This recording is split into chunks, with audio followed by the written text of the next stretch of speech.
दोस्तों नमस्कार आप लोगों को। जैसा कि आप लोगों को एएसजी चैनल में आप लोगों को स्वागत है। आप लोग कैसे हैं? बहुत अच्छे, बहुत बढ़िया, हम भी बहुत अच्छे हैं। ठीक। अब देखिए, आज जो है हम आप लोगों के समक्ष में हिंदी के क्वेश्चन जो है, हिंदी का थ्योरी प्लस क्वेश्चन आप लोगों के पहला चैप्टर लेके आए हैं, श्रम विभाजन और जाति प्रथा। ठीक। आप लोग हमारे चैनल से बने रहिए। यहाँ पर हिंदी, संस्कृत, है ना, उर्दू, है ना, आप लोगों को नन हिंदी, है ना, जैसा कि साइंस, ये सब सारे क्वेश्चन जो है, मैथमेटिक्स जो है, सारे सारे विषय का यहाँ पर आप लोगों को वीडियो एक एक करके जाएगा। ठीक है। और अपने दोस्तों को भी क्या करें, सब्सक्राइब कराना मत भूले। और आप लोग हमारी सहायता करें और हम आप लोगों की सहायता करते हैं, तब देखते हैं एग्जाम में कितना नंबर आता है। ऐसे तो ऑफलाइन से बहुत अच्छे अच्छे हमारे कोचिंग से प्रदर्शन किए हैं, और आप लोगों को देखते हैं कि ऑनलाइन ऑफलाइन दोनों मिला के कैसे नंबर लाते हैं, है ना। मतलब 550 से ऊपर लाना है और टॉप करना है, तो हमारे साथ जुड़े हुए रहिए। ठीक। तो सबसे पहला चैप्टर है हम लोगों का कि श्रम विभाजन और जाति प्रथा, यानी लेखक कौन है? बाबा साहेब भीमराव अंबेडकर। ठीक। और देखिए यहाँ तो लिखा हुआ है self note by Rakesh Kumar Jha, जो मेरा नाम है ना। तो आप लोग हमसे परिचित ही हैं, है ना। तो बिहार बोर्ड कक्षा 10वीं के हिंदी यानी गोधुली भाग 2 का ये पहला अध्याय है। क्या नाम है इसका? श्रम विभाजन और जाति प्रथा। ठीक है। इसको देने वाले कौन थे? तो भीमराव, है ना, डॉक्टर भीमराव अंबेडकर द्वारा दिया गया एक ऐतिहासिक क्या है, भाषण है। याद रखेंगे, पूछता है ये क्या है? भाषण है, जो समाज में फैली जातिवादी व्यवस्था पर करारा प्रहार करता है।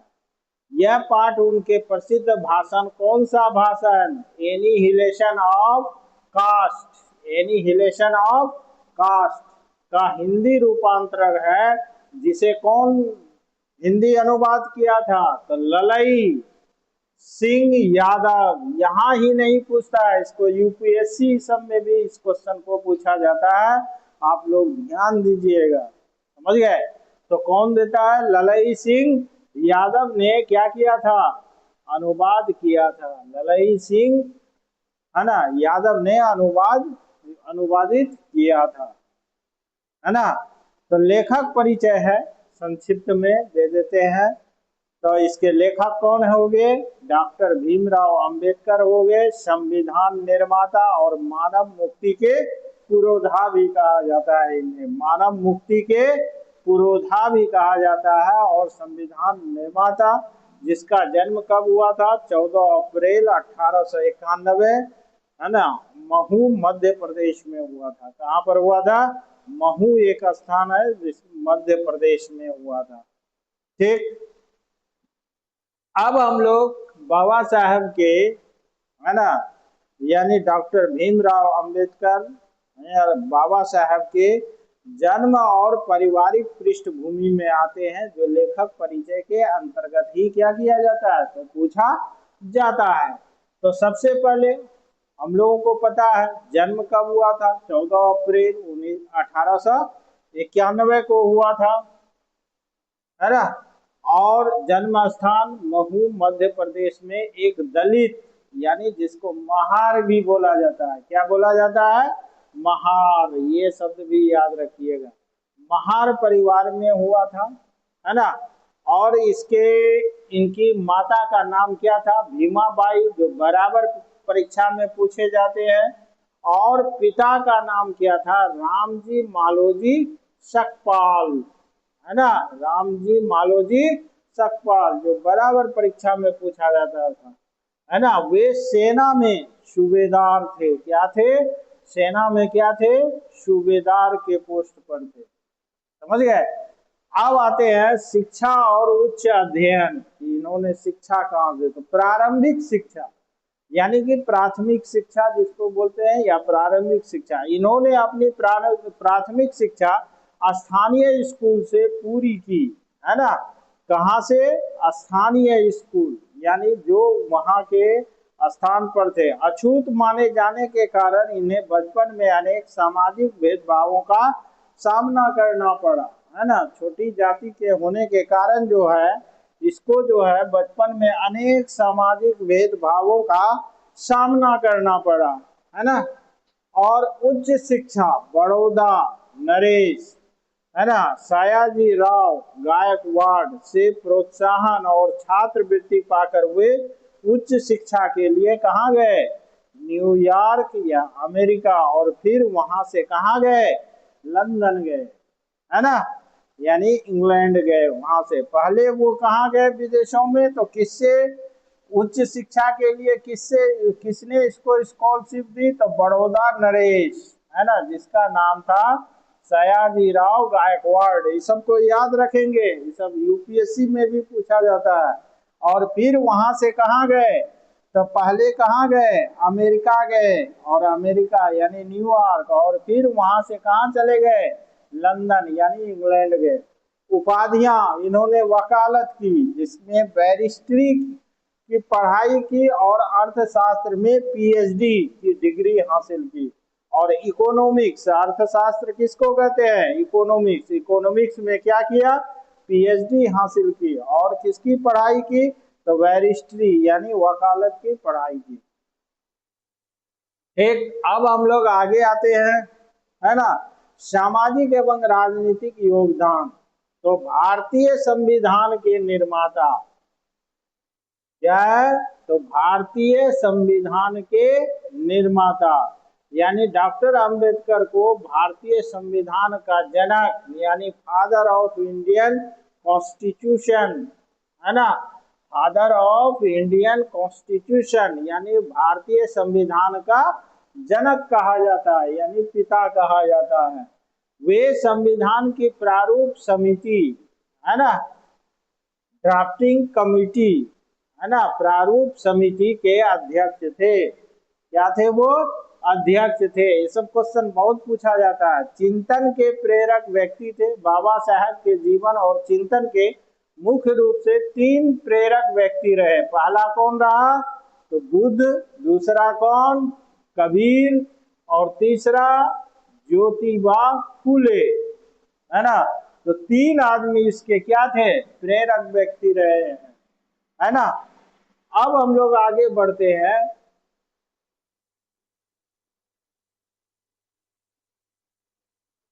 तो धर्म परिवर्तन, इन्होंने अपना धर्म भी परिवर्तन किया था, है ना। और इन्होंने बौद्ध धर्म को अपनाया था। किसको अपनाया था? तो बौद्ध धर्म को अपनाया था। जीवन के अंतिम दिनों में, है ना, जीवन के अंतिम दिनों में हिंदू धर्म की जातिगत कुरीतियों से क्षुब्ध होकर उन्होंने 14 अक्टूबर 1956 को नागपुर में लाखों अनुयायियों के साथ किसको अपनाया? तो बौद्ध धर्म को अपना लिया। निधन कब हुआ था? तो 6 दिसंबर 1956 को दिल्ली में इनका महापरिनिर्वाण यानी निधन हुआ। ठीक, तो इसकी मुख्य रचनाएं और भाषण यानी मेजर वर्क, तो उनकी मुख्य रचनाएं और क्या है? तो भाषण, है ना।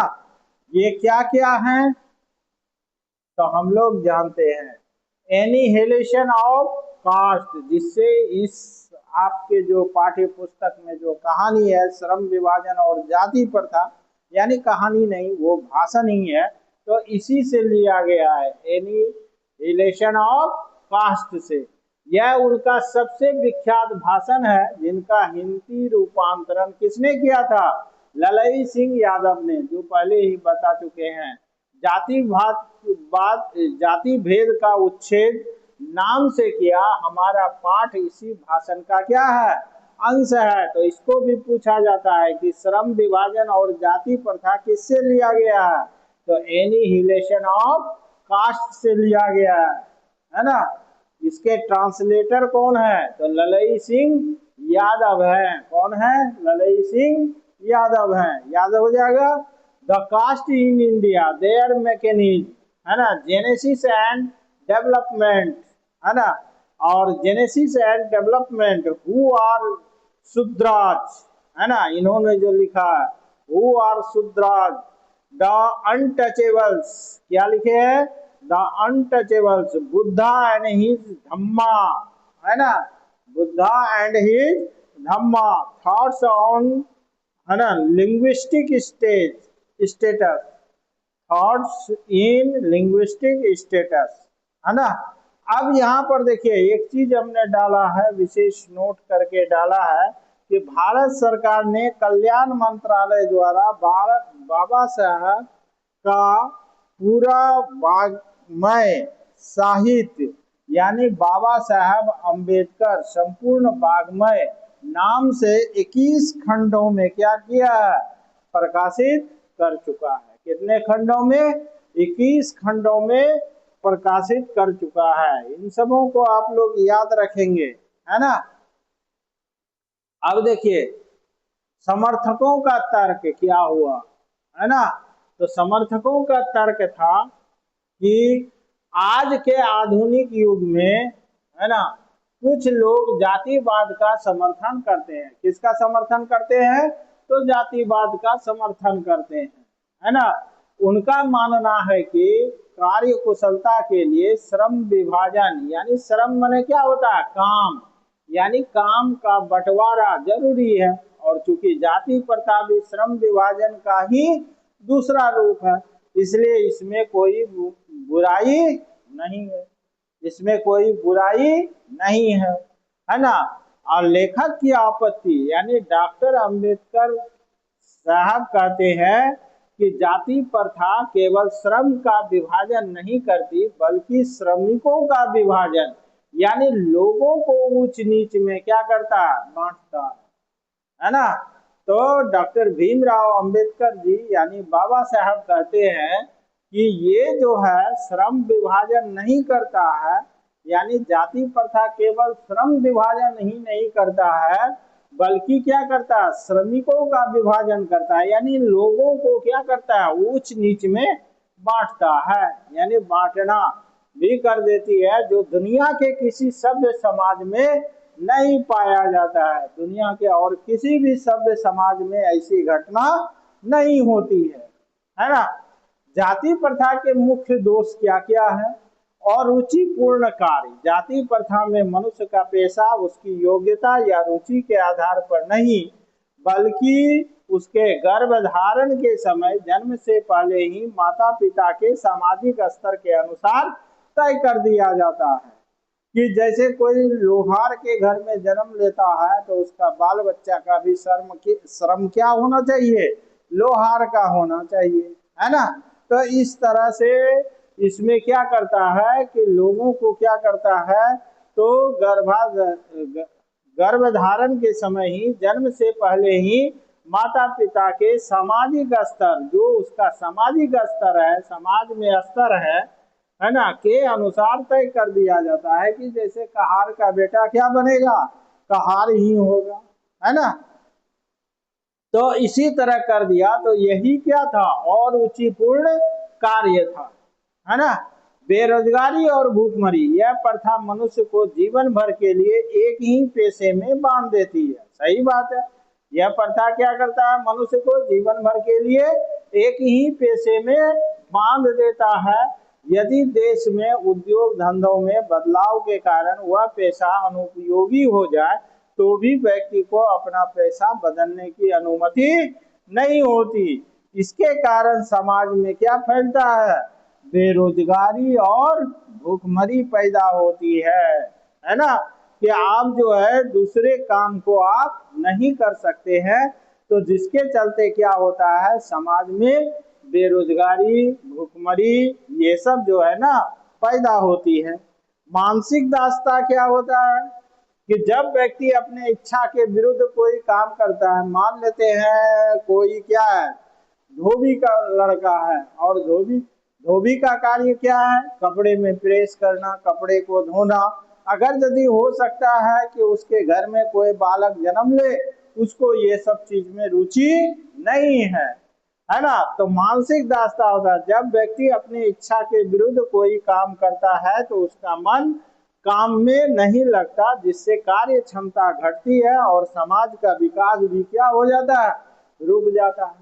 तो इससे क्या होता है, कार्य क्षमता घटती है और समाज का विकास भी क्या हो जाता है, रुक जाता है। जैसे किसी को कि कोई काम करने में अगर यदि मन नहीं लगे, उसको आप जबरदस्ती उस काम को देंगे तो वो मन से उस काम को नहीं करता है, और जिसके चलते क्या होता है ना, कि इससे उसका क्या होता है, कार्य क्षमता घट जाता है और समाज का भी विकास क्या हो जाता है, तो रुक जाता है। ठीक है, तो ये आपको क्या था कि इसका जो है सारांश है ना, और भी है। उसके बाद फिर हम लोग पहुंचेंगे इसके प्रश्न उत्तर पर। फिर ऑब्जेक्टिव नहीं देकर वन लाइनर क्वेश्चन दे दिए हैं, जिससे कि आप लोगों को क्या हो जाए, ऑब्जेक्टिव बन जाए, क्योंकि हमको आंसर याद रहेगा तो ऑब्जेक्टिव बनेगा ही बनेगा। ठीक है, फिर देखेंगे आगे देंगे, फिर ऑब्जेक्टिव का भी सेट देंगे, है ना। तो अभी नहीं देंगे, उसको बाद में देंगे, लेकिन अभी जो वन लाइनर दे रहे हैं वही ऑब्जेक्टिव का काम करेगा। ठीक है, तो आते हैं लेखक के सपनों का आदर्श समाज क्या है। तो बाबा साहब के अनुसार, है ना, एक सच्चे और आदर्श समाज के 3 मुख्य आधार होने चाहिए। कितने मुख्य आधार होने चाहिए, 3 मुख्य आधार होनी चाहिए। कौन कौन चीज हो जाइए, होना चाहिए, स्वतंत्रता होना चाहिए पहला, समता होना चाहिए, समता मीन्स क्या होता है, समानता, और तीसरा क्या होना चाहिए, भाईचारा या भ्रातृत्व होना चाहिए। क्या होना चाहिए, भ्रातृत्व या भाईचारा होना चाहिए। तो पहले हम आते हैं किसमें, स्वतंत्रता में, यानी हर व्यक्ति को अपना मनपसंद पेशा चुनने और कहीं भी आने जाने की क्या होनी चाहिए, आजादी होनी चाहिए, है ना। किसी भी व्यक्ति को क्या होना चाहिए, यानी हर व्यक्ति को अपना मनपसंद पेशा चुनने और कहीं भी आने जाने की आजादी होनी चाहिए। ठीक है, समता यानी क्या हो गया, समानता हो गया। क्या हो गया, समानता, यानी समाज में जन्म या जाति के आधार पर नहीं बल्कि सभी को आगे बढ़ने के समान अवसर मिलने चाहिए, है ना। यानी कि जन्म या जाति के आधार पर नहीं बल्कि किसके आधार पर, बल्कि सभी को आगे बढ़ने का समान अवसर मिलना चाहिए, है ना। सब कोई समान भाव से क्या हो, आगे हो। और भातृत्व यानी भाईचारा, समाज में दूध और पानी के मिश्रण की तरह भाईचारा होना चाहिए। देखते हैं दूध में अगर यदि पानी मिला दिया जाए तो पता चलता है कि दूध में पानी है, नहीं पता चलता है देखने से। तो इसलिए जो है उसी तरह का हम लोगों में क्या होना चाहिए, तो मेल होना चाहिए। क्या होना चाहिए, मेल होना चाहिए, यानी समाज में दूध और पानी के मिश्रण की तरह भाईचारा होना चाहिए, जहां हर कोई एक दूसरे से क्या हो, जुड़ा हो। लेखक इसी भाईचारे का दूसरा नाम क्या रखे हैं, तो लोकतंत्र मानते हैं। क्या मानते हैं, तो इसी भाईचारे को लेखक क्या मानते हैं, तो लोकतंत्र मानते हैं, है ना। कि लोग जो है आपस में क्या हो जाए, भाईचारे की तरह, किसकी तरह, तो दूध और पानी की तरह क्या होना चाहिए, मिला हुआ होना चाहिए। एक दूसरे के बीच में किसी भी प्रकार का भेदभाव नहीं होना चाहिए, है ना। और इसी भाईचारे का दूसरा नाम क्या मानते हैं लेखक, यानी भीमराव अंबेडकर साहब मानते हैं कि यही क्या है, तो आपका क्या है, लोकतंत्र है। क्या है ये, लोकतंत्र है ना। तो निष्कर्ष क्या निकला, ये पाठ का सारांश है, समझ गए। तो निष्कर्ष हम लोगों को क्या निकला कि इस पाठ के जरिए डॉक्टर अंबेडकर यानी भीमराव अंबेडकर साहब ने, है ना, यह संदेश दिए हैं कि जाति प्रथा भारतीय समाज के विकास में सबसे बड़ी क्या है, बाधा है। यानी कि इस पाठ के जरिए डॉक्टर अंबेडकर, है ना, साहब यह संदेश देते हैं कि जाति प्रथा भारतीय समाज के विकास में सबसे बड़ी बाधा है और देश की तरक्की के लिए जातिवाद को मिटाकर मानवता, योग्यता और भाईचारे पर आधारित समाज बनाना चाहिए। किस पर बनाना चाहिए? तो जातिवाद को मिटाकर मानवता, योग्यता और भाईचारे पर आधारित समाज बनाना बेहद ही क्या है, जरूरी है। जब तक इस आधार पर हम लोग जो है अपने समाज को नहीं बदलेंगे, है ना, किस पर? मानव जातिवाद को छोड़कर किस पर हम लोगों को मनाना चाहिए? मानवता के आधार पर, उसके योग्यता के आधार पर और भाईचारे के नाते पर जब तक नहीं बनाएंगे हमारा समाज जो है डेवलप नहीं कर सकता है, यानी विकास सही से नहीं कर सकता। आते हैं इस पाठ के किसमें, अब जो है प्रश्न उत्तर पर, यानी जो आपके पाठ के प्रश्न उत्तर है, यानी पाठ के साथ में लेखक, पहला क्वेश्चन है कि लेखक किस विडंबना की बात करते हैं? विडंबना का स्वरूप क्या है? तो देखिए हिंदी सब में जो है ना बड़ा क्वेश्चन ज्यादातर कहाँ से पूछा जाता है? तो आपके पाठ्य पुस्तक के उत्तर से, आपके पाठ्य पुस्तक के प्रश्न से पूछा जाता है। तो आप लोग देखेंगे किताब खोलकर लेखक किस विडंबना की बात करते हैं, विडंबना का स्वरूप क्या है ना। प्रीवियस ईयर का क्वेश्चन देखें, बहुत बार पूछा है। तो आते हैं इसके उत्तर पर, एक एक करके पाठ का सभी क्वेश्चन का क्या करेंगे, यहाँ उत्तर देंगे, फिर आगे बढ़ेंगे। ठीक है, आप लोग सही है ना? ठीक, हाँ, कोई घबराने की कोई बात नहीं है ना। अभी से भिड़ जाओ, 8 घंटा पढ़ो, 8 घंटा सो, 8 घंटा घूमो। ठीक, अब खुश? ठीक, ठीक। तो कहता है लेखक किस विडंबना की बात करते हैं? तो विडंबना का स्वरूप क्या है? तो देखिए लेखक के लिए विडंबना की बात यह है कि आधुनिक युग में, है ना, भी जातिवाद के पोषकों की कमी नहीं है। यानी अभी भी जो है ना इस आधुनिक युग में आप लोग मोबाइल चलाते हैं, कंप्यूटर चलाते हैं, सब कुछ चलाते हैं, लेकिन क्या होते हैं, जातिवाद को लेकर क्या होता है, समाज जो है उथल पुथल करते रहता है ना। तो लेखक के लिए विडंबना की बात यही है ना, कि आधुनिक युग में भी जातिवाद के पोषकों की कमी नहीं है। इस विडंबना का स्वरूप यह है कि लोग जाति प्रथा को श्रम विभाजन का ही एक रूप मानते हैं, जो कि पूरी तरह क्या है, गलत है। एकदम लंबा नहीं खींचना, ठीक है, सॉलिड बात लिखना, सॉलिड नंबर आता है, एकदम सही सटीक जवाब होना चाहिए, है ना, लेंथी प्रोसेस नहीं होना चाहिए। लेखक के लिए विडंबना की बात यह है कि आधुनिक युग में भी इसका तो जातिवाद के पोषकों की कमी नहीं है ना। और इस विडंबना का स्वरूप यह है कि लोग जाति प्रथा को श्रम विभाजन का ही एक रूप मानते हैं, जो कि पूरी तरह क्या है, गलत है, मिथ्या है ना। ऐसी भावनाओं में हम लोगों को नहीं जीना चाहिए, है ना।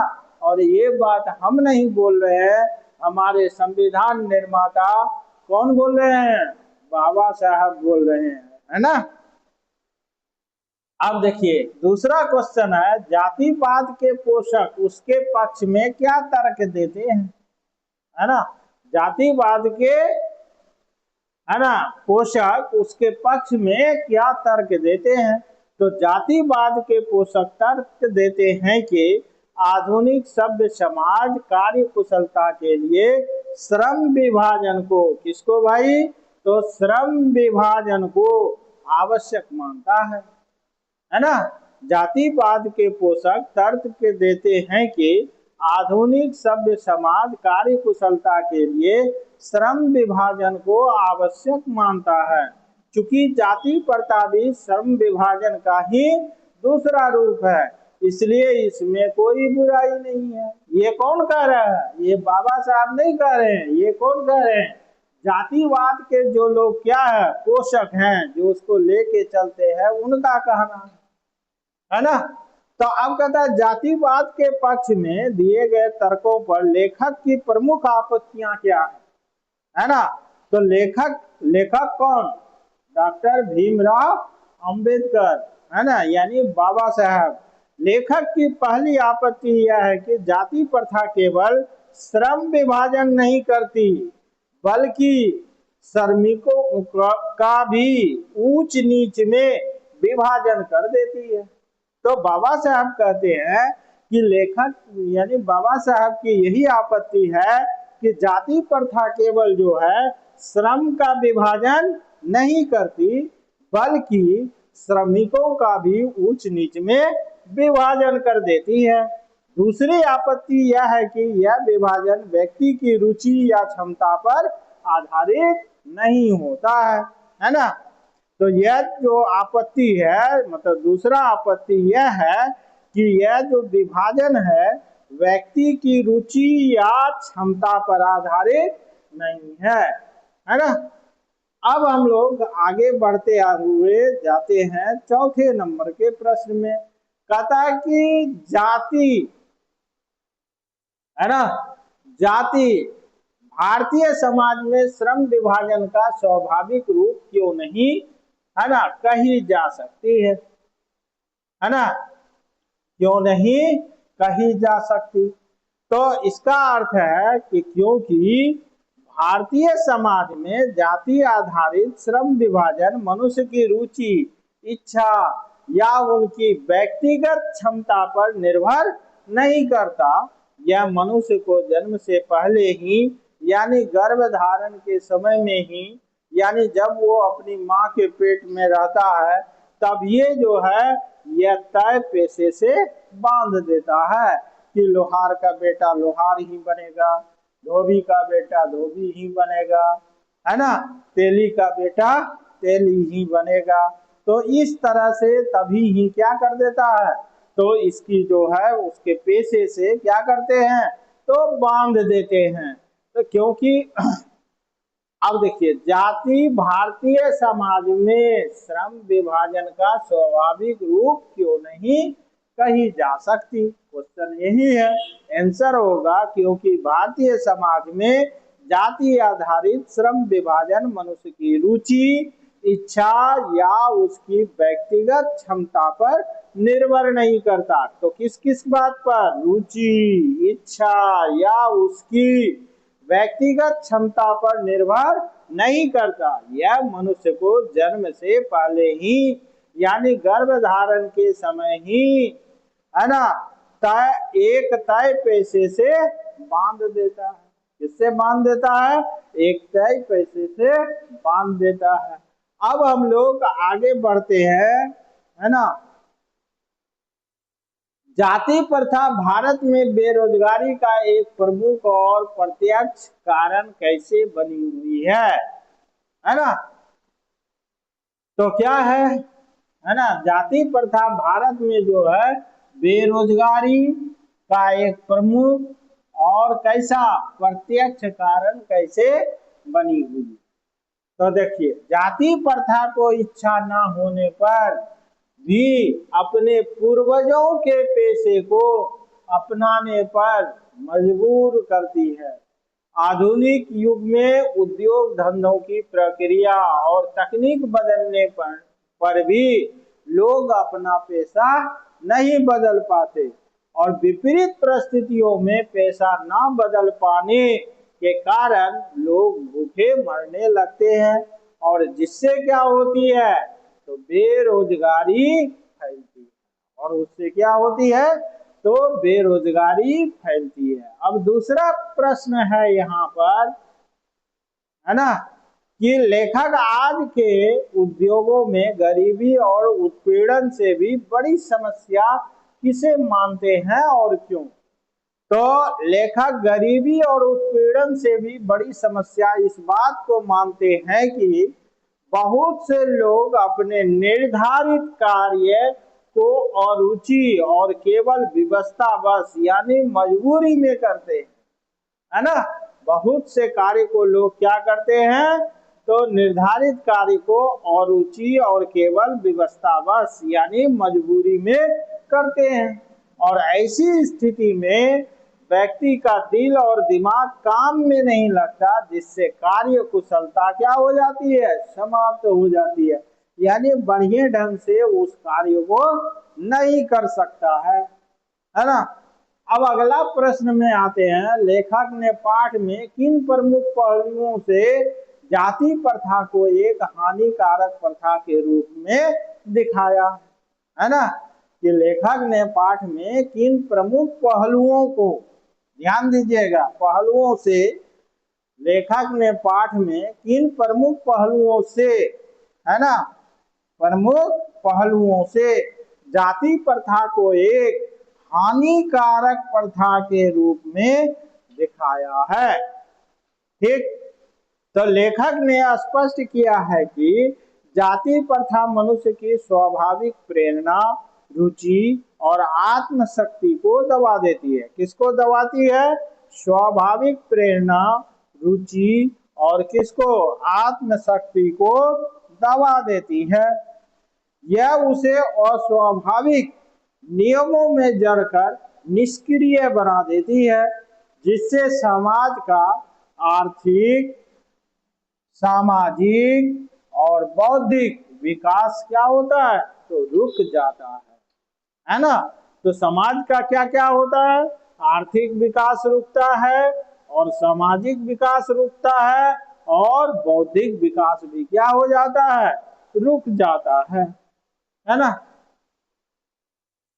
अब हम लोग आते हैं अगले प्रश्न में, है ना,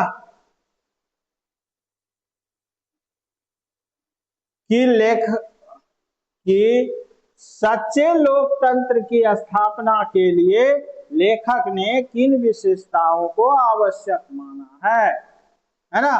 सच्चे लोकतंत्र की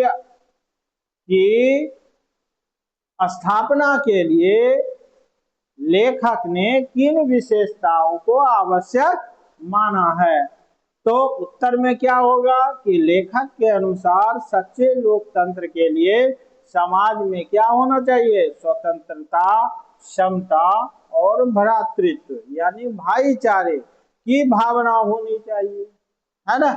और समाज में ऐसा बहुविध संपर्क होना चाहिए कि एक का लाभ सबको मिले। और लेखक ने इसे दूध और पानी के मिश्रण की तरह बताया है, यानी कि इसका तुलना किससे किया गया है, तो दूध और पानी के मिश्रण से इसकी तुलना किया गया है कि मनुष्य में जो है या हम लोगों में जो है, हमारे समाज में जो है, लोग कैसे मिल के रहे, तो दूध और पानी की तरह मिलकर रहे, स्वतंत्र रहे, समता रहे, सब में बराबर का भाव रहे और भातृत्व यानी कि भाईचारे का क्या रहे, तो नाता रहे सब में। ठीक, अब चलते हैं कि देखिए इससे भी पूछता है क्वेश्चन कि पाठ से संयुक्त सरल एवं मिश्र वाक्य चुने, है ना। तो सरल वाक्य क्या है, तो सरल वाक्य है यही डाल देगा आपको कि यह विडंबना की बात है कि इस युग में भी, है ना, जातिवाद के पोषकों की कमी नहीं है। तो पूछेगा ये कैसा वाक्य है, सरल वाक्य है कि संयुक्त वाक्य है कि मिश्र वाक्य है ना। तो ये कैसा वाक्य है, तो ये सरल वाक्य है और किताब का ही सेंटेंस पूछता है, इसलिए आप लोग याद रखेंगे, है ना। और ये भाषा की बात होगा किताब में, है ना, तो उसमें होगा दिया हुआ, तो ये सब को याद रखिएगा। तो ये क्या है, सरल वाक्य है, क्या है, यह विडंबना की बात है कि इस युग में भी जातिवाद के पोषकों की कमी नहीं है। ठीक, अब हम लोग आते हैं अगले में संयुक्त वाक्य में, किसमें आते हैं, तो संयुक्त वाक्य में आपका हो जाएगा, है ना, पाठ के कि जाति प्रथा, है ना, जाति प्रथा पेशे का दोषपूर्ण, है ना, पूर्व निर्धारण ही नहीं करती बल्कि मनुष्य को जीवन भर के लिए एक पेशे में बांध देती है। तो ऐसे वाक्य को हम लोग क्या कहते हैं, संयुक्त वाक्य कहते हैं इसमें, है ना। और एक तो आपको उदाहरण मांगता है मिश्र वाक्य का, तो यदि प्रतिकूल परिस्थितियों में भी मनुष्य को अपना पेशा बदलने की स्वतंत्रता ना हो तो इसके लिए भूखों मरने के अलावा क्या चारा रह जाता है, इसके लिए भूखों मरने के अलावा क्या चारा रह जाता है। तो ऐसे वाक्य को हम लोग कौन सा वाक्य कहते हैं, मिश्र वाक्य कहते हैं। कौन सा कहते हैं, तो मिश्र वाक्य कहते हैं। ठीक है, अब हम लोग आगे बढ़ते हैं। निम्नलिखित के विलोम यानी विपरीतार्थक शब्द लिखे, है ना। तो इधर शब्द है और इधर क्या है, विलोम शब्द है। जैसे सभ्य है, पहला क्या है, सभ्य है। तो देखिए इसको ऐसे भी लिखा जाता है, यहाँ हलंत लगा के लिखे हैं, ऐसे भी लिखा जाता है ना, ऐसे भी लिखा जाता है। ये वो है, ऐसे भी लिखा जाता है और ऐसे भी लिखा जाता है। ठीक है, समझ गए, है ना, ऐसे भी लिखा जाता है और ऐसे भी लिखा जाता है ना। तो देखिए निम्नांकित के विलोम या विपरीतार्थक शब्द लिखे, तो सभ्य का क्या हो जाएगा, असभ्य हो जाएगा। विभाजन का संगठन या संधि भी होता है। निश्चय का अनिश्चय होता है। उच्च का नीच होता है। स्वतंत्रता का प्रातंत्रता होता है। दोष का गुण होता है या निर्दोष भी कह सकते हैं, है ना, दोष का गुण या निर्दोष भी कह सकते हैं, है ना। सजग का असजग या लापरवाह। रक्षा का विनाश या असुरक्षा। पूर्व निर्धारण का उत्तर निर्धारण या अनिश्चितता, है ना। अब कहता है पाठ से विशेषण चुने तथा उसका स्वतंत्र वाक्य प्रयोग करें। क्या कहता है, पाठ से किसको चुनने के लिए, विशेषण को। तो देखिए, तो सबसे पहले हमने चुना सभ्य को, है ना, और वाक्य प्रयोग किए कि आज का सभ्य मानव जातिवाद जैसी संकीर्ण सोच से ऊपर उठ रहा है ना, उसका वाक्य में प्रयोग किए। फिर देखिए दूसरा हमने चुना दोषपूर्ण, है ना, तो समाज की दोषपूर्ण नीतियों के कारण कई युवाओं को बेरोजगारी का सामना करना पड़ता है ना। कि मान लेते हैं आपको कहीं पर मन नहीं लग रहा है किसी काम, जो आपका खानदानी पेशा उसको करने में मन नहीं लग रहा है ना। तो इससे क्या होता है कि आप जो है उस काम को मन लगा कर नहीं करेंगे तो क्या हो जाएगा, बेरोजगारी बढ़ेगा। तो एक होता है स्वाभाविक, एक लिए स्वाभाविक। किसी भी जीवंत समाज में भाईचारे की भावना का होना क्या है, स्वाभाविक है ना। एक होता है प्रतिकूल, हमें प्रतिकूल परिस्थितियों में भी कभी हिम्मत नहीं हारनी चाहिए, है ना। अब देखिए निम्नलिखित का क्या कहता है, पर्यायवाची शब्द लिखे। पूछने का यहीं से पूछता है, दूसरे जगह से नहीं पूछता है। जैसे देखिए दूषित हो गया तो गंदा, अपवित्र, मलिन, है ना, दूषणीय, ये सब किसका पर्यायवाची है, तो दूषित का है। श्रमिक का हो गया मजदूर, श्रमजीवी, कामगार, कूली, ये किसका होता है, श्रमिक का। उसी तरह पेशा हो गया व्यवसाय, धंधा, रोजगार, आजीविका, ये पेशा का क्या है, पर्यायवाची शब्द है। उसके बाद आता है अकस्मात, अकस्मात का अचानक, सहसा, एकाएक, देवयोग, है ना। उसी तरह क्या होता है अनुमति का आज्ञा, सहमति, मंजूरी, स्वीकृति। ठीक उसी तरह अवसर का मौका, चांस, वक्त, सुयोग, इसी से पूछता है, किताब का ही पूछता है ये सब ज्यादातर। परिवर्तन का जैसे बदलाव, फेरबदल, है ना, रूपांतरण, तब्दीली। सम्मान का हो जाएगा आदर, प्रतिष्ठा, मान, इज्जत। ठीक है ना।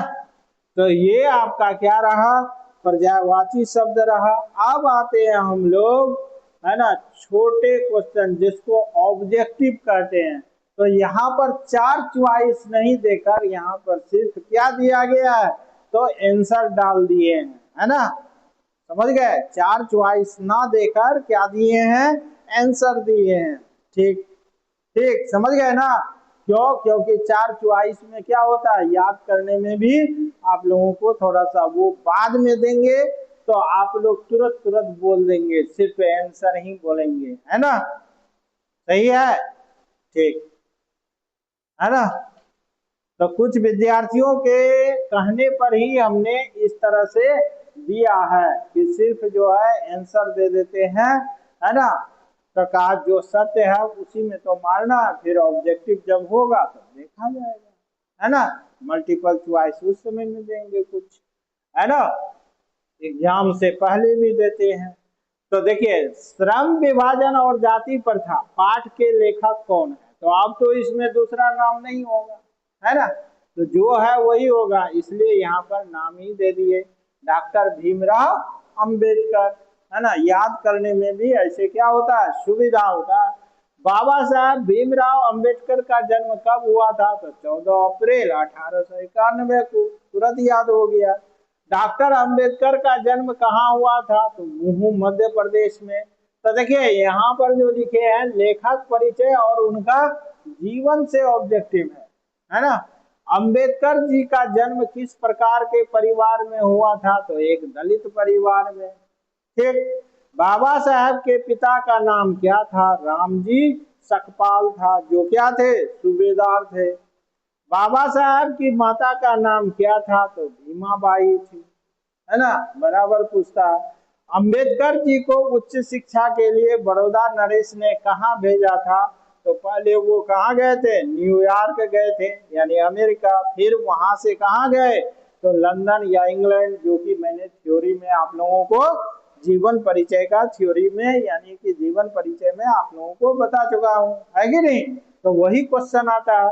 डॉक्टर अंबेडकर के चिंतन और रचनात्मकता के मुख्य कितने प्रेरक व्यक्ति रहे, तो कितने थे, 3 थे, बोले थे, याद रखिएगा। ठीक, अंबेडकर जी के 3 प्रेरक व्यक्ति कौन कौन थे, तो उसका नाम ले लेंगे। पहला बुद्ध है, दूसरा कबीर है, और तीसरा ज्योतिबा फूले है ना। अब अगला प्रश्न है कि आधुनिक मनु के नाम से किसे जाना जाता है, तो डॉक्टर भीमराव अंबेडकर को किस नाम से जाना जाता है, तो आधुनिक मनु के नाम से भी जाना जाता है। समझ गए। भारत के संविधान निर्माता के रूप में हम किसे जानते हैं, तो किसे जानते हैं, डॉक्टर भीमराव अंबेडकर जी को जानते हैं। ठीक, अब आते हैं हम लोग अगले प्रश्न की ओर, है ना। देखिए 12वां प्रश्न है कि 12वां प्रश्न है आपको, है ना, बाबा साहब का निधन यानी मृत्यु कब हुआ, तो दिसंबर 1956 में। डॉक्टर अंबेडकर की मृत्यु कहाँ हुई थी, तो कहाँ हुई थी, दिल्ली में। The caste in India, their mechanism, है ना, जेनेसिस एंड डेवलपमेंट किसकी रचना है, तो डॉक्टर भीमराव अंबेडकर जी की रचना है ना। Who are the, who are they और हु आर द शूद्राज के लेखक कौन है, तो डॉक्टर भीमराव अंबेडकर जी है ना। बुद्धा एंड हिज धम्मा के लेखक कौन है, तो डॉक्टर भीमराव अंबेडकर जी हैं। यहां से आपको पूरा का पूरा क्या हो जाएगा, याद हो जाएगा, है ना। एनिहिलेशन ऑफ कास्ट किसका भाषण है, तो देखिए ये भाषण है, याद रखिएगा, ये भाषण है। कभी कभी पूछ देता है कि भाषण के रूप में क्या है, भाषण, तो किसका भाषण है, तो डॉक्टर भीमराव अंबेडकर का, है ना। अंबेडकर जी का वाग्मय भारत सरकार के कल्याण मंत्रालय द्वारा कितने खंडों में प्रकाशित हो चुका है? तो कितने खंडों में? 21 यानी 21 खंडों में प्रकाशित हो चुका है। श्रम विभाजन और जाति प्रथा पाठ लेखक के किस प्रसिद्ध भाषण का अंश है? तो ये किसका अंश है? तो एनिहिलेशन ऑफ कास्ट का है। किसका है? एनिहिलेशन ऑफ कास्ट का। किसके प्रोत्साहन पर बाबा साहब उच्चतर शिक्षा के लिए न्यूयॉर्क गए थे? तो किसके प्रोत्साहन पर गए थे? तो बड़ौदा नरेश के, है ना। डॉक्टर अंबेडकर ने किस पत्रिका का संपादन किया था? तो बहिष्कृत भारत का। तो इसमें याद रखिएगा, देखिए बड़ौदा नरेश है और इसका नाम भी आपको हमने पहले बता चुका हूँ, है ना, थ्योरी वाला में बता चुके हैं, जहां पर थ्योरी पढ़ाए थे अभी, है ना। तो उसको भी देखेंगे आप लोग, है ना। अब देखिए अंबेडकर का भाषण एनिहिलेशन ऑफ कास्ट किस सम्मेलन के लिए तैयार किया गया था? तो किस सम्मेलन के लिए? तो जाति पाति, है ना, तोड़कर मंडल सम्मेलन, है ना, लाहौर में किया गया था 1936 में। समझ गए? कहाँ किया गया था? लाहौर में किया गया था। कब किया गया था? तो 1936 में। लाहौर का जाति पाति तोड़क मंडल, है ना, लाहौर का जाति पाति तोड़क मंडल, ठीक, लाहौर का जाति पाति तोड़क मंडल सम्मेलन किस वर्ष होने वाला था? तो सन 1936 में। अंबेडकर जी को किसकी मानव मुक्ति के पुरोधा के रूप में जाना जाता है? तो शोषित दलितों और पिछड़ों के। किसके? शोषित दलितों और पिछड़ों के क्या माना जाता है? मानव मुक्ति के पुरोधा माना जाता है ना। अब पाठ की मूल भावना और इसकी विधा से क्वेश्चन ली गई है कि श्रम विभाजन और जाति प्रथा की साहित्यिक विधा क्या है? तो यह एक निबंध यानी भाषण का क्या है? अंश है। लेखक के अनुसार आज के आधुनिक युग में भी किस चीज की कमी नहीं है? तो जातिवाद के पोषकों की कमी नहीं है। जातिवाद के पोषक इसकी सार्थकता का क्या तर्क देते हैं? तो वो लोग इसका तर्क देते हैं कि आधुनिक समाज कार्य कुशलता के लिए श्रम विभाजन को आवश्यक मानता है ना। और लेखक के अनुसार, अगला प्रश्न है, लेखक के अनुसार जाति प्रथा श्रम विभाजन के साथ साथ किसका रूप लिए हुए है? तो श्रमिक विभाजन का। किसका रूप लिए हुए है? श्रमिक विभाजन का। क्या श्रम विभाजन सभी सभ्य समाजों की आवश्यकता है? तो हाँ, बिल्कुल है ना। तो अगला प्रश्न है कि भारत की जाति प्रथा की सबसे बड़ी विशेषता क्या है? तो यह श्रमिकों का, है ना, अस्वाभाविक विभाजन करती है। क्या करती है? श्रमिकों का अस्वाभाविक विभाजन करती है।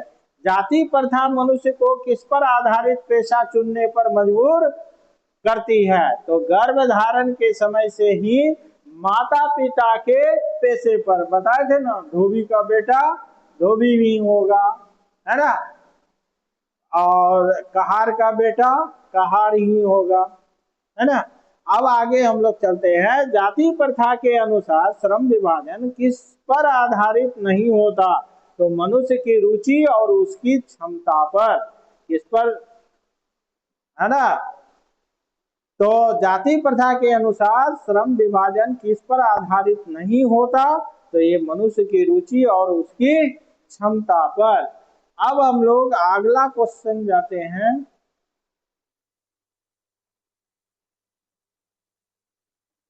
है ना, लेखक के अनुसार सच्चा लोकतंत्र क्या है ना। तो लेखक के अनुसार सच्चा लोकतंत्र क्या है?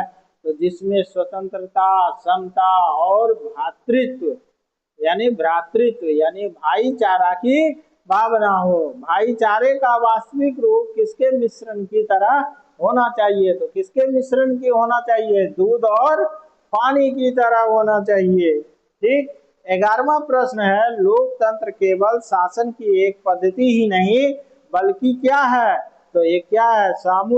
सामूहिक जीवनचर्या की एक रीति और समाज के सम्मिलित अनुभवों का क्या है? आदान प्रदान है। यानी कि सामूहिक जीवनचर्या की एक रीति और समाज के सम्मिलित अनुभवों का आदान प्रदान है। जाति प्रथा मनुष्य को जीवन भर के लिए किसमें बांध देती है? तो एक ही पेशे में क्या करती है? बांध देती है। पेशा बदलने की अनुमति न होने पर भारत में क्या समस्या पैदा होती है? तो बेरोजगारी और भुखमरी की समस्या उत्पन्न होती है ना। तो आधुनिक सभ्य समाज श्रम विभाजन को क्यों आवश्यक मानता है? कार्य कुशलता यानी इफिशियंसी के लिए मानता है। जाति प्रथा का श्रम विभाजन मनुष्य की किस चीज पर निर्भर नहीं करता? तो मनुष्य की अपनी व्यक्तिगत इच्छा और रुचि पर, यानी मनुष्य की अपनी व्यक्तिगत इच्छा और रुचि पर, है ना। तो आप देखिए, तो ये सरल हो गया याद करना, सरल हो गया ना। कल तक याद हो जाएगा, कल की क्लास में पूछेंगे हम। क्या सही? हाथ उठाओ। अच्छा, ठीक, ठीक है, ये अच्छा लगता है ना। तो जल्दी याद हो जाएगा, तो जल्दी से याद करना है, ठीक है। अब 16वां प्रश्न है, ठीक, आगे बढ़े। ठीक, आगे बढ़ते हैं। 5 बार 10 बार करके देखोगे याद हो जाएगा। मन नहीं लगे वीडियो खोल लो, देखते रहो, है ना। क्या फेसबुक से अच्छा है क्या? ठीक। लेखक के अनुसार जाति प्रथा का सबसे बड़ा दोष क्या है? 16वां क्वेश्चन है। तो यह व्यक्ति का पेशा उनके जन्म से पहले ही निर्धारित कर देता है, यानी कि माँ के गर्भ में ही बच्चा रहता है तब ये इसका पेशा क्या कर देता है? निर्धारित कर देता है। सभ्य समाज में श्रम विभाजन के साथ क्या होना आवश्यक है? तो स्वतंत्रता और अवसर की समानता होना आवश्यक है। भारत में बेरोजगारी का एक मुख्य और प्रत्यक्ष कारण क्या बना हुआ है? तो क्या बना हुआ है? तो जाति प्रथा बना हुआ है। कौन सी प्रथा मनुष्य को उसकी क्षमता के अनुसार काम चुनने की आजादी नहीं देती? तो कौन सा नहीं देती? तो जाति प्रथा।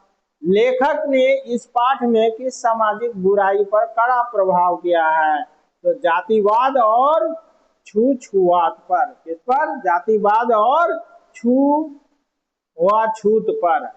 जातिवाद और छुआछूत पर क्या किया है? कड़ा प्रहार किया है। एक आदर्श समाज मुख्य रूप से किस पर आधारित होना चाहिए? तो स्वतंत्रता, समता और भ्रातृत्व पर, है ना। कौन सा विभाजन मनुष्य के स्वाभाविक विकास को रोकता है? तो जाति के आधार पर किया गया अस्वाभाविक विभाजन। क्या हो गया? अस्वाभाविक विभाजन। क्या जाति प्रथा में मनुष्य को प्रतिकूल परिस्थितियों में भी पेशा बदलने की छूट होती है? तो नहीं, हिंदू धर्म में इनकी अनुमति नहीं होती, है ना। उद्योग धंधों में प्रक्रिया और तकनीक के विकास से क्या बदल सकता है? तो मनुष्य का क्या बदल सकता है? तो पेशा बदल सकता है। जाति प्रथा किस पहलू से एक बेहद हानिकारक प्रथा है? तो आर्थिक, सामाजिक और व्यक्तिगत पहलू से। किस पर हो जाएगा? आर्थिक, सामाजिक और व्यक्तिगत पहलू से। ठीक। अब आगे चलते हैं हम लोग, जो कि क्या है? रिवीजन क्वेश्चन, और बहुत ही ज्यादा क्या किया है? पूछा जाता है। ठीक, आए आगे वाले पर। ठीक है, तो पहला क्वेश्चन है, भ्रातृत्व शब्द का सरल और वास्तविक अर्थ क्या होता है? तो इसका अर्थ क्या होता है? भाईचारा होता है। यानी भ्रातृत्व का अर्थ क्या होता है? तो भाईचारा होता है। लेखक ने इस युग में विडंबना किसे किया है, कहा है? तो इस वैज्ञानिक युग में भी जातिवाद के पोषकों का होना। जातिवाद के पोषकों द्वारा श्रम विभाजन का दूसरा रूप किसे माना जाता है? तो जाति प्रथा को माना जाता है ना। क्या श्रम विभाजन के साथ श्रमिकों का ऊंच नीच में विभाजन स्वाभाविक है? नहीं, यह पूरी तरह अस्वाभाविक है। मनुष्यों की व्यक्तित्व भावना और रुचि का किसमें कोई स्थान नहीं होता? तो जाति प्रथा पर आधारित श्रम विभाजन में। आर्थिक दृष्टिकोण से भी जाति प्रथा कैसी साबित होती है? तो अत्यंत हानिकारक साबित होती है ना। अगला प्रश्न है कि जाति प्रथा मनुष्य को भीतर से क्या बनाती है? तो भीतर से ये क्या बनाती है? निष्क्रिय और कर्मण्य, यानी काम ना करने की और प्रवृत्ति, है ना। और अगला प्रश्न है 8 नंबर का, लेखक के अनुसार एक आदर्श समाज में क्या होनी चाहिए? तो क्या होनी चाहिए? गतिशीलता, है ना, मोबाइलिटी होना चाहिए। समझ गए? गतिशीलता और मोबाइलिटी। समाज में गतिशीलता होने से क्या फायदा होता है? कोई भी वांछित परिवर्तन समाज के एक छोर से दूसरे छोर तक आसानी से क्या होता है? पहुंच सकता है। यानी कोई भी वांछित परिवर्तन समाज के एक छोर से दूसरे छोर तक आसानी से पहुंच सकता है।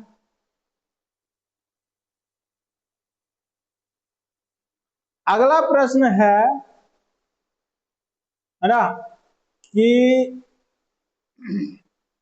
सच्चे लोकतंत्र के लिए नागरिकों में क्या होना आवश्यक है? तो सच्चे लोकतंत्र के लिए अपने साथियों के प्रति श्रद्धा और सम्मान का होना आवश्यक है ना। ठीक, सम्मान का भाव होना आवश्यक है। अब 11वां क्वेश्चन है, जाति प्रथा में श्रमिकों को कैसे विभाजित किया गया है? तो एक दूसरे की अपेक्षा, है ना, ऊंच नीच, है ना, और विभिन्न श्रेणियों के रूप में, या नीच होगा, ऊंच नीच, है ना, यानी विभिन्न श्रेणियों के रूप में। कैसे? तो विभिन्न श्रेणियों के रूप में। क्या विश्व के किसी भी अन्य समाज में जाति के आधार पर श्रमिकों का अस्वाभाविक विभाजन है? तो आंसर क्या होगा? नहीं। केवल कहाँ देखा जाता है? तो ऐसा केवल भारत में देखा गया है। गर्भधारण के समय ही बच्चे का पेशा निर्धारित करना किस प्रथा का मुख्य नियम है? तो ये किस प्रथा का है? तो जाति प्रथा का। जाति प्रथा के कारण यदि कोई व्यक्ति अपना पुश्तैनी पेशा नहीं बदल पाता तो उसे क्या सहना पड़ता है? तो उसे क्या सहना पड़ता है? भूखमरी और कंगाली, है ना। उद्योग धंधों में सबसे बड़ी समस्या अम्बेडकर किसे मानते हैं? तो निर्धारित कार्य को अरुचि और व्यवस्था, है ना, व्यवस्था या मजबूरी के साथ करना। 16वां प्रश्न है कि मनुष्य की रुचि के बिना दबाव में किया गया काम कैसा होता है? तो कैसा होता है? कुशलताहीन और कम उत्पादक, जिसमें मन ना लगे। डॉक्टर अंबेडकर के अनुसार दासता यानी स्लेवरी, है ना, केवल कानूनी नहीं होती बल्कि क्या है? किसी दूसरे द्वारा निर्धारित कर्तव्यों का जबरन पालन करना भी क्या है? दासता है ना। और अगला प्रश्न है, स्वतंत्रता का मूल अर्थ क्या है? तो स्वतंत्रता का मूल अर्थ है आवागमन, जीवन और शारीरिक सुरक्षा की पूर्ण स्वतंत्रता। अब अगला प्रश्न में आते हैं, 19वां प्रश्न में, है ना,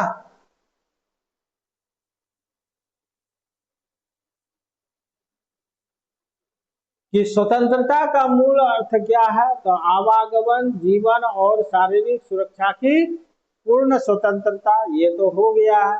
अब 19वां प्रश्न आते, क्या जाति प्रथा मनुष्य को अपना मनपसंद पेशा चुनने की स्वतंत्रता देती है? तो नहीं देती, है ना। अब अगला प्रश्न है, समता यानी इक्वलिटी पर आक्षेप करने वाले आलोचक क्या तर्क देते हैं? कि सभी मनुष्य जन्म से बराबर नहीं होते। सभी मनुष्य क्या होते हैं? तो जन्म से बराबर नहीं होते। एक अगला प्रश्न है, मनुष्य की क्षमता मुख्य रूप से कितनी बातों पर निर्भर करती है? तो 3 बातों पर। मनुष्य की क्षमता किन 3 बातों पर निर्भर करती है? तो शारीरिक वंश परंपरा, सामाजिक उत्तराधिकार और मनुष्य का, है ना, अपना प्रयत्न। ठीक है, मनुष्य का अपना प्रयत्न। अब अगला प्रश्न है 23वां है, क्या समाज को अपने सभी सदस्यों से अधिकतम उपयोगिता प्राप्त करने के लिए समान अवसर देने चाहिए? तो हाँ, बिल्कुल देने चाहिए। लेखक ने राजनीतिक यानी पॉलिटिशियन के लिए क्या व्यवहारिक नियम बताया? सभी मनुष्यों के साथ समान व्यवहार करना, यही बताया।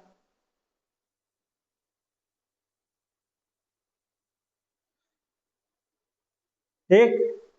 अब अगला प्रश्न है कि डॉक्टर अंबेडकर के अनुसार आदर्श समाज के 3 मुख्य स्तंभ क्या है? तो स्वतंत्रता, समता और भ्रातृत्व है। ठीक।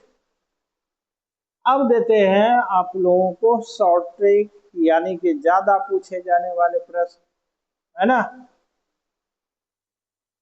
बाबा साहब अंबेडकर का जन्म किस राज्य में हुआ था? तो मध्य प्रदेश में, बहुत बार पूछा गया। अंबेडकर जी ने किस प्रथा को भारतीय समाज के लिए एक बड़ा अभिशाप माना है? तो जाति प्रथा को। तीसरा है, जाति प्रथा किस विभाजन का एक दूषित रूप है? तो श्रम विभाजन का। लेखक के अनुसार आदर्श समाज में कैसा भाईचारा होना चाहिए? दूध और पानी के मिश्रण मिश्रण जैसा, है ना। एनिहिलेशन ऑफ कास्ट का मूल रूप किस भाषा में लिखा गया था? तो किसमें लिखा गया था? अंग्रेजी भाषा में, है ना।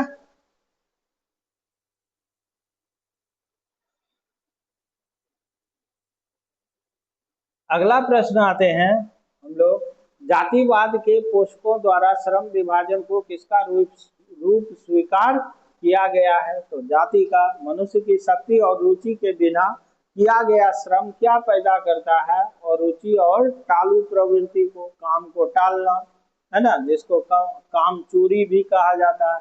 क्या कहा जाता है? काम चोरी भी कहा जाता है। जाति प्रथा का मुख्य सामाजिक निष्कर्ष क्या है? तो यह समाज के आर्थिक और सामाजिक विकास में सबसे बड़ी बाधक है। ठीक।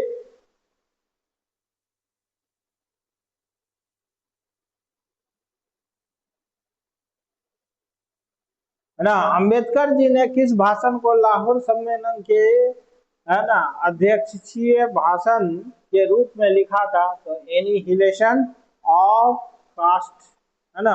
जाति पाति तोड़क मंडल का वार्षिक सम्मेलन कहाँ होने वाला था? तो लाहौर में होने वाला था। भारत सरकार ने किस महापुरुष के संपूर्ण वाङ्मय को 21 खंडों में प्रकाशित किया? तो डॉक्टर बी आर अम्बेडकर के, है ना। अंबेडकर के सामाजिक और राजनीतिक चिंतन के मुख्य आधार कौन थे? तो बुद्ध, कबीर और ज्योतिबा फूले थे। मनुष्य को जन्म से ही एक निश्चित पेशे में बांध देना क्या कहलाता है? तो जाति प्रथा कहलाता है। जातिवाद के पोषकों की आज के इस आधुनिक युग में क्या स्थिति है? तो उनकी संख्या आज भी बहुत अधिक है कि नहीं। सच्चे लोकतंत्र के मूल में क्या निहित होना चाहिए? तो स्वतंत्रता, समता और सामूहिक जीवन की सहभागिता। पेशा चुनने में व्यक्तिगत रुचि को महत्व न देना किस सामाजिक प्रथा का दोष है? तो जाति प्रथा का, है ना। ये सब क्वेश्चन बहुत बार पूछा गया है ना। कौन सा समाज श्रमिकों का, है ना, कौन सा समाज श्रमिकों का अस्वाभाविक विभाजन नहीं करता बल्कि केवल कार्यों का विभाजन करता है? तो वो क्या कहलाता है? सभ्य समाज, है ना। और 18वां प्रश्न है, अंबेडकर जी का जन्म किस सामाजिक श्रेणी के परिवार में हुआ था? तो महार या दलित जाति में। तो याद रखेंगे, थ्योरी में भी बताए थे इसको, दलित को महार भी कहा जाता है ना। तो लेखक ने इस संपूर्ण पाठ में किस बात पर गहरा विचार विमर्श किया है? तो जातिवाद की विडंबना और उसके कुप्रभावों पर। है ना। कौन सी प्रथा मनुष्य को भीतर से निष्क्रिय बनाकर उसका पतन करती है, तो जाति प्रथा, है ना। बुद्धा एंड हिज धम्मा किस धार्मिक दार्शनिक विचारधारा पर आधारित ग्रंथ है, तो बौद्ध दर्शन पर। किस पर है? बौद्ध दर्शन पर। अंबेडकर जी का मुख्य कार्यकाल किस सदी के दौरान था, तो 20वीं सदी में था। जाति प्रथा किस कारण से पूरी तरह दूषित और जन्मजात मानी जाती है, क्योंकि यह गर्भ धारण के समय से ही व्यक्ति का पेशा तय कर देती है ना। और 24वां प्रश्न है, लोकतंत्र का दूसरा नाम बाबा साहब ने क्या बताया है, तो सामूहिक जीवनचर्या की एक रीति और भाईचारा बताया।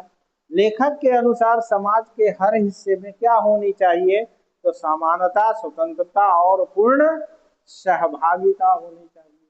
ठीक, तो आप लोगों को लगभग जो है 100 ऑब्जेक्टिव हमने दे दिया इस चैप्टर से, ये पूरा जोड़ के देखिएगा तो। ठीक है, इससे बाहर जो है आ ही नहीं सकता है। और इस वीडियो को बार बार देखकर आप लोग क्या कीजिएगा, इसको पैक कर लीजिएगा और एक भी क्वेश्चन इससे मिस नहीं करेगा। इसी तरह हम आगे के क्लास में दूसरी वीडियो आप लोगों को देंगे। तब तक के लिए आप लोगों को मेरा, है ना, गुड बाय कहे या जो कहे गुड बाय कहते हैं। ठीक है, और आप लोग सब्सक्राइब कीजिए, इस चैनल से जुड़िए, जहां तक हो सकते हैं जोड़ने की भी कोशिश कीजिए। हम आपके साथ हैं और आप भी मेरे साथ बने रहिए, है ना। और अच्छे नंबर से मैट्रिक में पास कीजिए। जैसा कि आप लोग जानते हैं एएसजी का ऑफलाइन क्लास चलती थी, अब ऑनलाइन भी शुरू कर दिए हैं। ऑफलाइन में भी बहुत अच्छे अच्छे यहाँ के प्रदर्शन हैं, तो अब ऑफलाइन भी क्या हो चुके हैं, शुरू हो चुके हैं, जिसका फायदा आप लोग उठाइए। और ये चैप्टर को आप लोग लॉक कर दीजिए, यानी ये चैप्टर आप लोगों का क्या हो गया, समाप्त हो गया, है ना। अब इससे बाहर जो है क्वेश्चन नहीं आ सकता, तो ऐसा तो हम नहीं कर सकते हैं, है ना। लेकिन जहां तक प्रयास किया, जितनी भी बात है निचोड़ कर आप लोगों के सामने में रख दिए हैं। और मुझे आशा ही नहीं अपितु पूर्ण विश्वास है कि आप लोगों का एक भी क्वेश्चन इस चैप्टर से छूटना नहीं चाहिए और ना ही छूटेगा। ठीक, तो फिर मिलते हैं हम लोग अगले क्लास में, आप लोग। ठीक है ना।